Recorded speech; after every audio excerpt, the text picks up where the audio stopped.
Her father did not look up from the ledger when he told her she was going to marry the Earl of Ashenmoor. Lena Voss had been standing in the doorway of his print shop for 30 seconds before she understood that the conversation was already over. The smell of ink and damp paper hung in the air the way it always did, thick and familiar, and her father's pen scratched against the column of numbers with the same rhythm it had used her entire life. He was not a cruel man. That was the part that made it hardest to be angry with him. £32, that was what the shop owed the Denning family, who were creditors of a kind that did not send polite letters. Lena knew the number because she kept the books.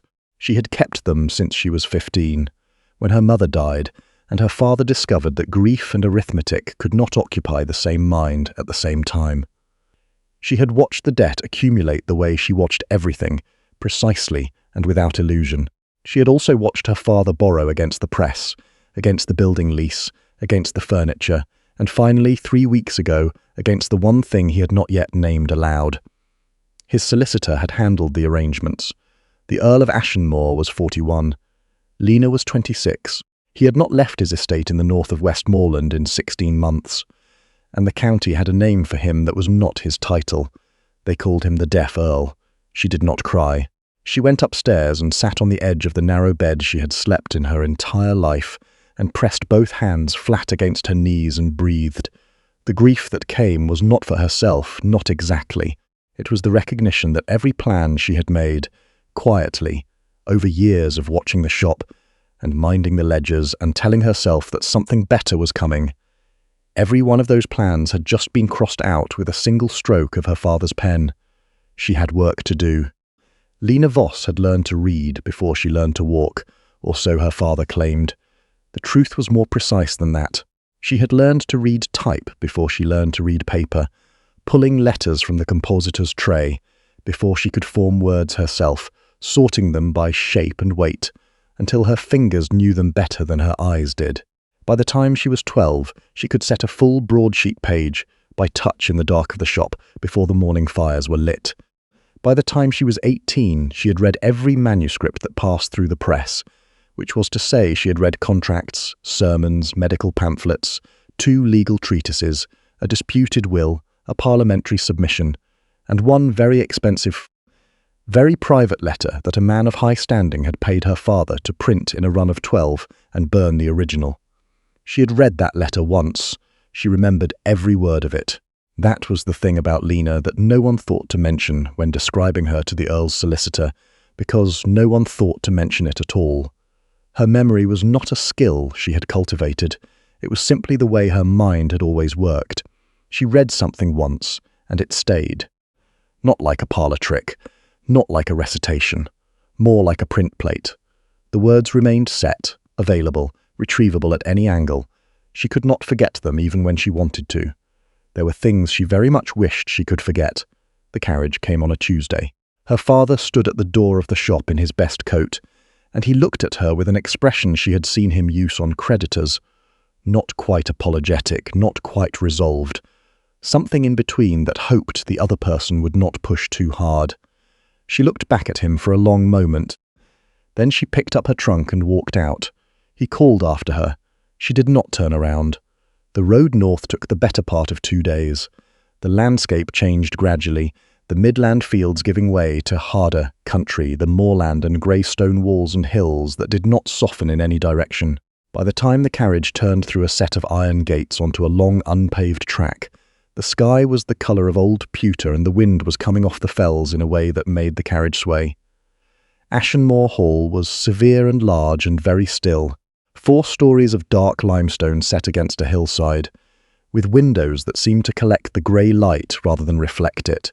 The grounds were maintained with meticulous care, the drive raked clean, the hedgerows clipped to within an inch of their lives, every edge sharp. It was the property of someone who could not control the hill or the weather, but had decided to control everything he could reach. A woman in black met her at the door. Mrs. Tench, the housekeeper, with a manner so compressed it seemed to take up no space at all. Behind her, a young maid with red hands and frightened eyes. "Your room is ready," the housekeeper said. "You will meet his lordship at dinner."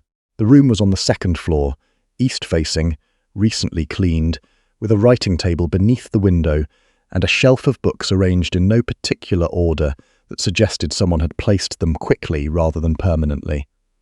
There was a jar of dried lavender on the sill. Someone had put thought into it. Lena set her trunk down and sat on the bed and looked at the room that was now hers by law and felt like a trespasser. She was the Countess of Ashenmoor. The thought arrived and sat there, making no sense at all. She went down to dinner. He was already at the table when she entered. He stood when she came in, which she had not expected, and she used the moment of standing still in the doorway to look at him before he could look at her. Callum Ashmore, the Earl of Ashenmoor, was tall and lean and younger seeming than 41, with dark hair going grey at the temples and the kind of face that would have been handsome if it were not so carefully arranged into something neutral. He wore his dinner clothes well. He held himself the way a man holds himself when he has learned that his body is being watched and has decided to give it nothing interesting to do. His eyes were dark, and they were fixed on her, with an attention that was a fraction too precise for a man who could not hear. She filed that detail away without examining it. He inclined his head. Lady Ashenmoor. His voice was low and even. He spoke slowly, she would notice later, not because he was choosing words, but because he was giving her time to watch his face when he did. She took her seat at the end of the table. A footman appeared, and dinner was served, and the silence between them was the silence of two people who have a great many things to say, and no agreed-upon language for saying them. He did not fumble for his glass. He cut his food without looking at the knife.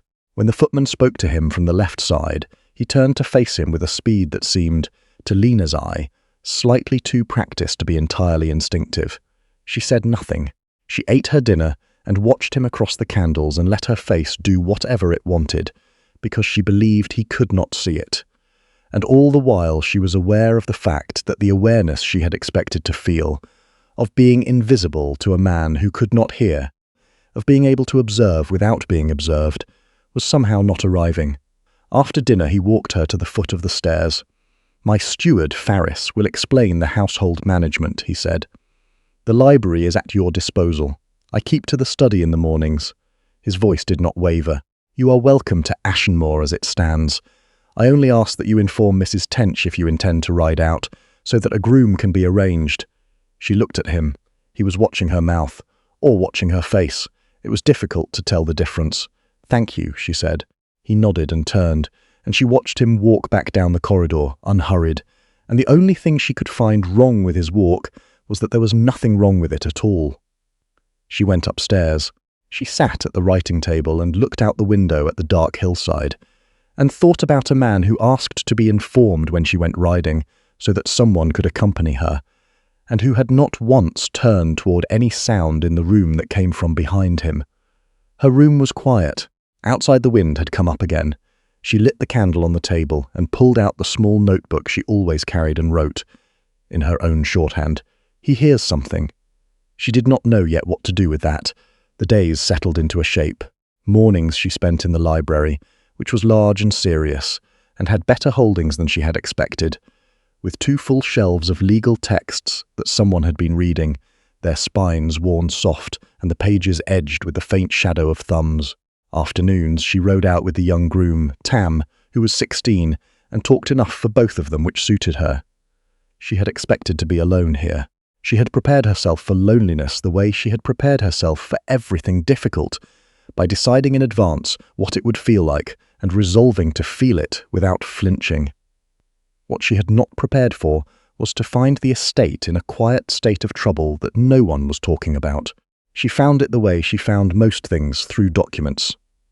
Faris handed her the household accounts on her 3rd morning, as the new countess was customarily responsible for the domestic budget.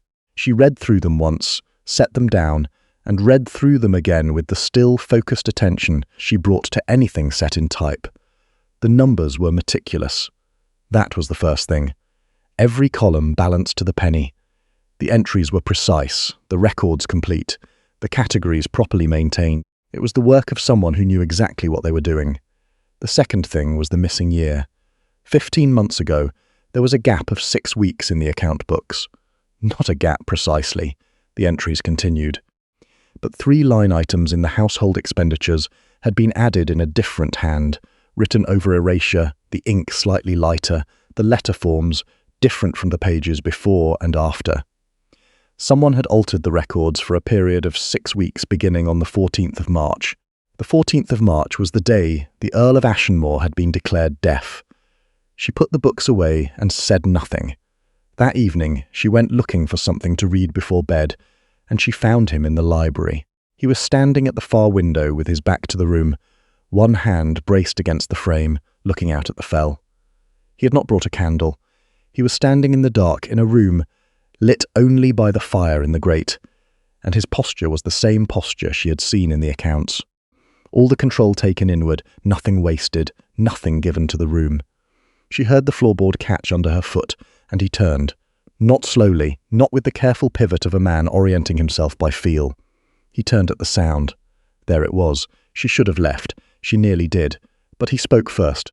"You find yourself unable to sleep, Lady Ashenmoor." It was not quite a question, not quite a statement. Something in between. "I wanted a book," she said. He moved away from the window and she moved toward the shelves.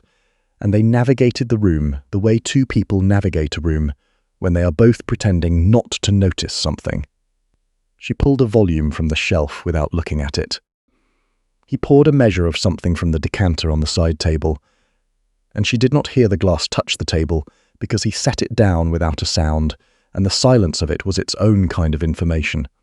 The book she had pulled was on mineral surveying. She carried it anyway. At the door she stopped. The thing in her chest that had been pressing since the account book said, "Now, the March accounts," she said. She heard his hand tightened on the glass. "The March accounts from 15 months ago. The altered entries. I can see the erasure through the ink on 3 lines, and the handwriting does not match the rest of the quarter." The fire was the only sound in the room. Then his voice, very controlled. "You read accounts. I set type in my father's print shop from the age of 10.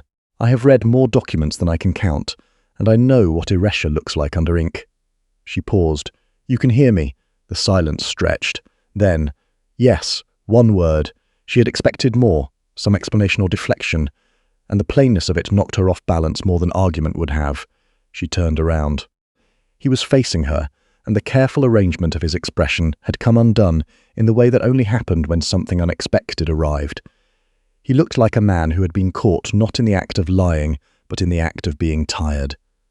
"For how long?" she asked. He set the glass down. He moved to the chair nearest the fire and sat in it with the weight of someone who has been standing too long.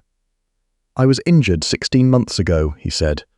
"A carriage accident on the South Road, a night crossing, poor conditions. There was a period of several weeks when I could hear nothing at all. I was told by 2 physicians that the damage was permanent." He stopped. "Then it was not." She waited. "My hearing returned by degrees over 6 weeks. By the 8th week it was fully restored."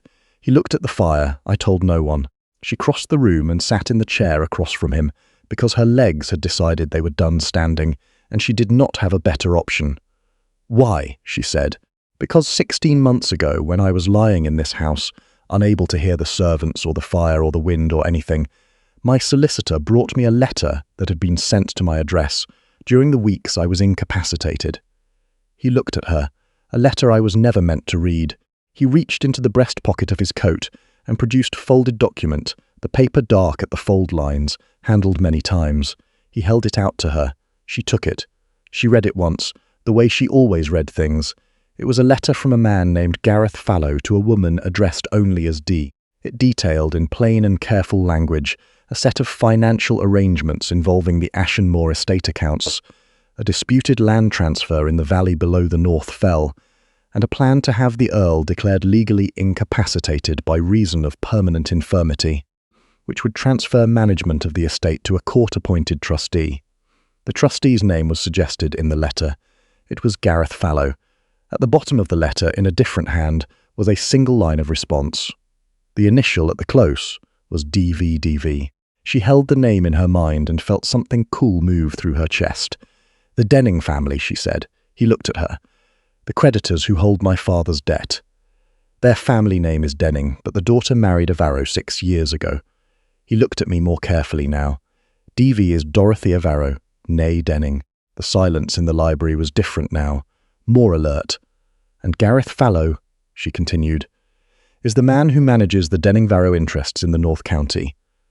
I set type for 3 letters he sent through my father's press 2 years ago. I remember his signature. It is in this letter. She held the document toward the fire so the light caught the ink clearly, and she could see what she had already seen. The signature matches. She set the letter on the table between them.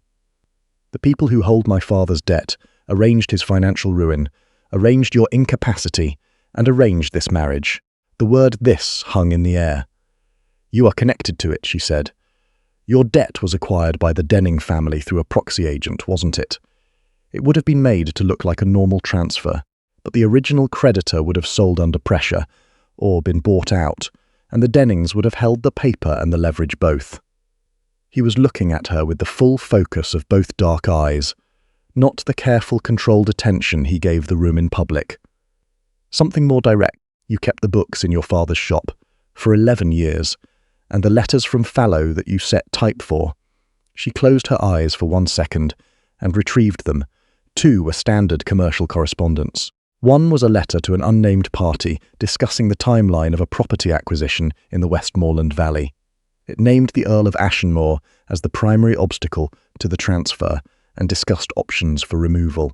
She had been 17. She had not known what it meant.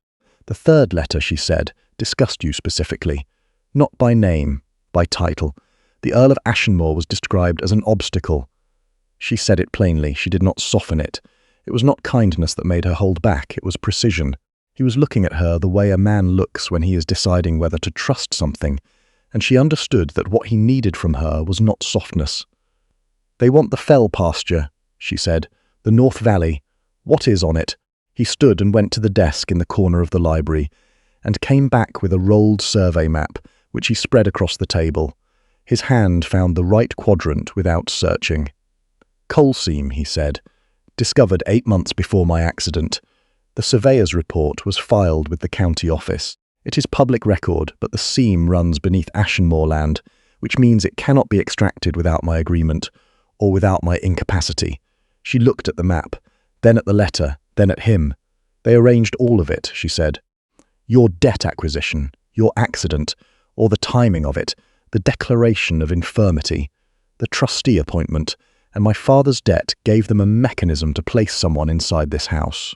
Someone who would have no legal standing to challenge the trustee and no connections in the county to make noise. He looked at her. They expected a frightened girl, she said. He was quiet for a moment. Then, plainly, I am sorry for what they made of you to do it. She appreciated that he did not also say it had not been his design. She had already worked that out. She sat for a long time with the letter in her hand and the map on the table and the fire going low. And what she felt was not fear. It was the thing she always felt when a set of numbers resolved into a pattern. The cold, clear satisfaction of a problem coming clear. I need to know the name of every property transfer in this valley in the last 3 years, she said, and I need the original deed to the North Fell pasture. And I need Fallow's correspondence with the county trustee office if you have it. He looked at her. Why, he said. Because I can read it, she said. All of it. Once. And I will not need to read it again. She had not said it to impress him. She had said it because it was true, and because it was the relevant fact. The distinction seemed to matter to him. He stood and went to the desk again, and this time he came back with his hands full. They worked until the fire went to coals. She read, and he listened, and somewhere in the 3rd hour, she stopped speaking the documents aloud and began discussing them instead. And he answered, and the conversation that resulted was not the conversation of a man dictating to a secretary. It was the conversation of 2 people who had both been thinking about the same problem from different angles and had just discovered they were standing in the same place. At some point he asked whether she was cold, and she said no, and he built the fire back up without being asked, and she continued reading.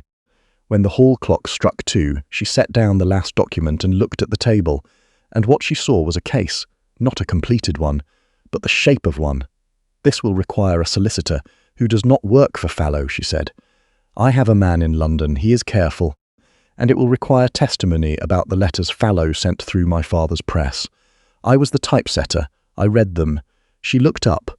I can give the wording verbatim for all 3. He was looking at her. The fire was behind him, and she could not read his expression precisely, but the angle of his shoulders was different than it had been at the start of the evening. Less load-bearing. "There is no document in existence that records what you just described," he said. "No copy of those letters was retained." "No printed copy," she said. He was quiet for a moment. "Your memory," he said. "Yes, all 3 letters. Every word." He stood from the chair and walked to the window, and she let him stand there and think. Outside the fell was dark and invisible. The wind was gone. When he turned back, he said, "I have been alone with this for 16 months. She understood what he meant. Not just the fraud, the isolation, the performance, the daily cost of watching everyone watch you and giving them only the version of yourself they expected. "You could have told someone," she said. He looked at her. Who? She did not have an answer. She thought of the accounts, meticulously kept. The household run with military precision by a man who could not let anything slip, because if anything slipped, he would have to explain why he had not said it sooner. And the longer the silence lasted, the more inexplicable it became. She knew something about silences that compounded.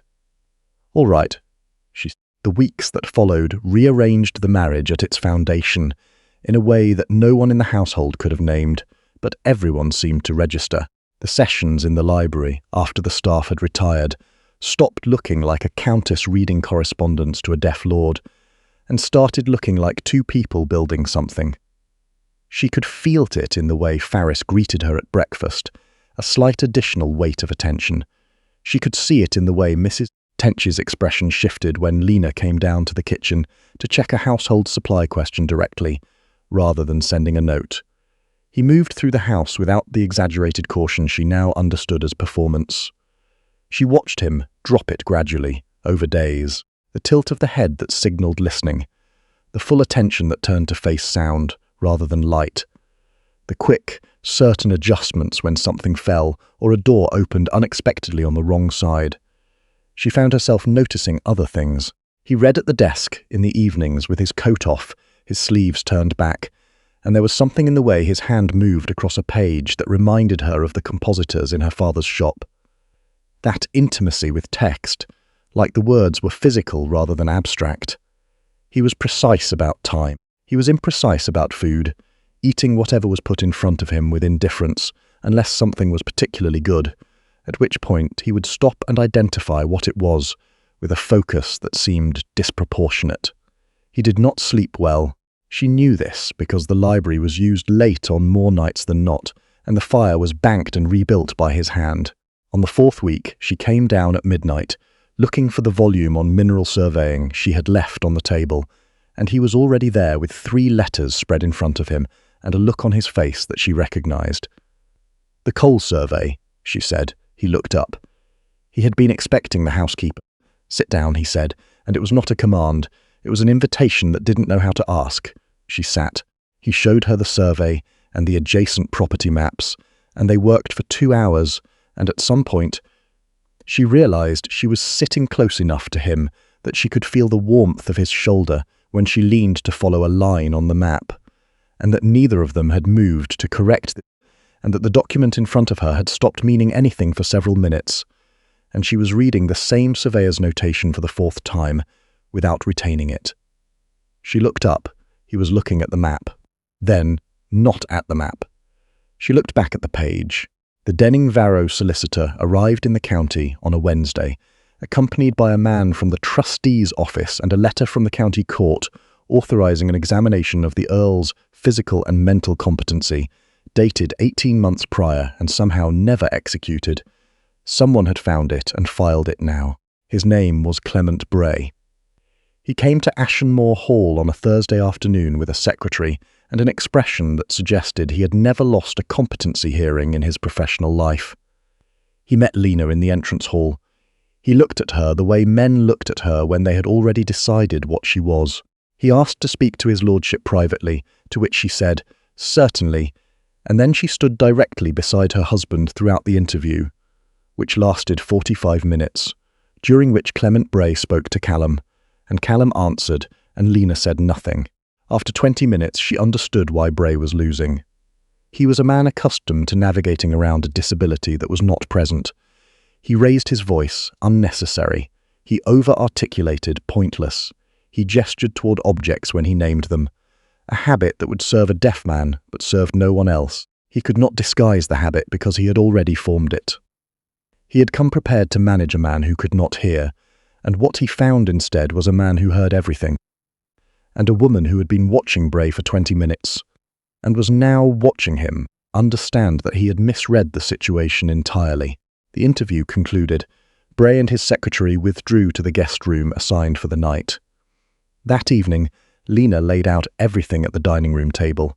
She and Callum sat across from Thomas Merritt, the London solicitor, who had arrived 2 days prior and had been reading through documents in the East Parlour with the focused efficiency of a man who billed by the hour.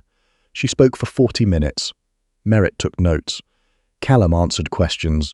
What Lena produced from memory was 3 letters, word for word, with dates and signatures and the specific reference in Fallow's correspondence to the Earl of Ashenmoor as an obstacle to be removed. What Callum produced was the original letter with DV's response, the altered accounts and the coal seam survey. What Merritt produced was a very small, very cold smile. The Carrow County Petty Sessions convened the following Tuesday. It was not a dramatic venue. It was a panelled room above a coaching inn in the market town of Greathwaite, with a fire that smoked and 40 people seated along both walls, which was to say every person of consequence in the North County had found a reason to be present on a Tuesday in November. Gareth Fallow was there. He arrived with Dorothea Varro, whose copper-red hair and careful posture suggested a woman who had learned to walk into rooms as though she had already won them. Clement Bray sat beside them, with his professional expression in place. Lena sat on one side of the room with Thomas Merritt. Callum sat beside her. He had left the cane at home. The magistrate called the session to order. Fallow's counsel spoke first, presenting the competency petition, the 16-month-old order, the affidavit from the 2 physicians who had examined the Earl and found him permanently impaired. Merritt rose. He noted, first, that the physicians who had signed the affidavit had not examined the Earl within the statutory time limit for such examinations to remain valid. He noted, second, that both physicians practised in London and that their examination had lasted 11 minutes, as recorded in the Earl's own household diary, kept by the housekeeper, who was present and prepared to testify. He noted, third, that the petition had been filed on behalf of a proposed trustee who held a financial interest in the outcome of any subsequent land transfer. Fallow's counsel objected. The magistrate overruled him. Merritt called Lena. She stood and walked to the front of the room and felt every eye in it settle on her, and she did not care. She had been looked at before. She had been looked at as a print shop girl, as a debtor's daughter, as a deaf lord's convenience. She had carried those looks home and set them down and gotten on with the work. She could carry this one too. She stated her name and her connection to her father's press. She recited the first Fallow letter. Fallow's counsel was on his feet before she finished the second sentence, objected that she was reciting from memory without documentation. Merritt asked the court to note that there was no documentation because the letters had been printed in a private run and the originals destroyed per the instructions of the man who had commissioned them. He then asked Fallow's counsel whether his client would like to deny the letters existed. Fallow's counsel sat down. She recited all 3. She did not raise her voice. She did not rush. She had set those words in type 15 years ago, and 9 years ago, and 7 years ago, and they were there exactly as she had left them, and she read them out the same way she had always read things, with the steady, clear attention of a woman who had been paying attention since, before it was obvious that paying attention would ever matter. When she finished, the room was not quite silent. It was the particular quality of quiet that happens when 14 people are all thinking very quickly. Dorothea Varro, who had arrived composed and correct, had a quality about her face now that had not been there before, not fear. Something more controlled than fear. The beginning of calculation, the rapid mental movement of a woman rearranging her next several decisions. Lena sat back down.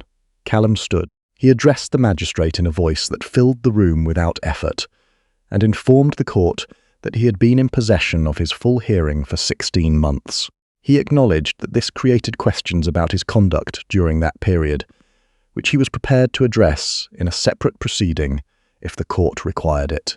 He noted that his decision to maintain the appearance of his injury had been motivated by evidence, which he then produced through merit, that a plan to have him declared legally incapacitated had been orchestrated by parties with a financial interest in his land.